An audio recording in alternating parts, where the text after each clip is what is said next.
তবে কি দেশে ফেরার ইঙ্গিত কাভান সুলিভানের?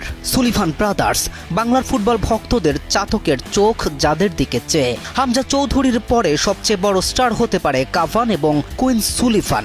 মেসির সঙ্গে এক লিগে খেলা বাংলাদেশি বংশোদ্ভূত ফুটবলারের অবস্থান সুদূর আমেরিকায় হলেও হয়তো ভেতর থেকে তিনি বাংলাদেশকে ধারণ করেন যত্নে।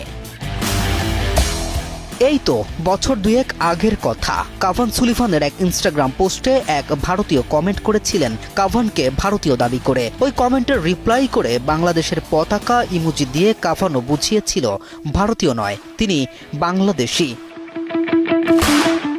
সুলিভান ব্রাদার্সের চার ভাই যেন বাংলাদেশের জন্য চার রত্ন। ইতিমধ্যে রোনান সুলিভান বাংলাদেশের অনূর্ধ্ব ২০ দলে যে চমক দেখিয়েছে তা ভক্তদের হৃদয় কেড়েছে। বাদ যায়নি ডেকলাইনও। ভারতকে হারিয়ে সাফ শিরোপা ঘরে তোলা এই দেশে জন্ম নয়, তাও বাংলার চরম আপনজন বনে গেছে দুই ভাই। বাকি রইল কুইন সুলিভান এবং কাভান সুলিভান। কুইন আমেরিকার ফুটবলার হিসেবে নিবন্ধিত হওয়ার পর থেকে হৃদয় পুড়েছিল ভক্তদের।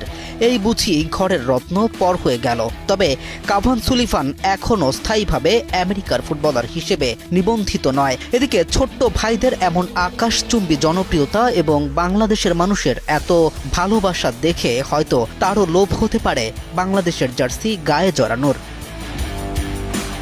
উন্নত জীবন, কারি কারি টাকা, এই সব কিছু যেথা উপেক্ষমান, তার নাম বাংলা। শিল্পীর গানের মতো করেই বলতে হয়, এমন দেশটি কোথাও খুঁজে পাবে না কো তুমি, সকল দেশের রানী সেজে আমার জন্মভূমি। K M Rafin, news 24।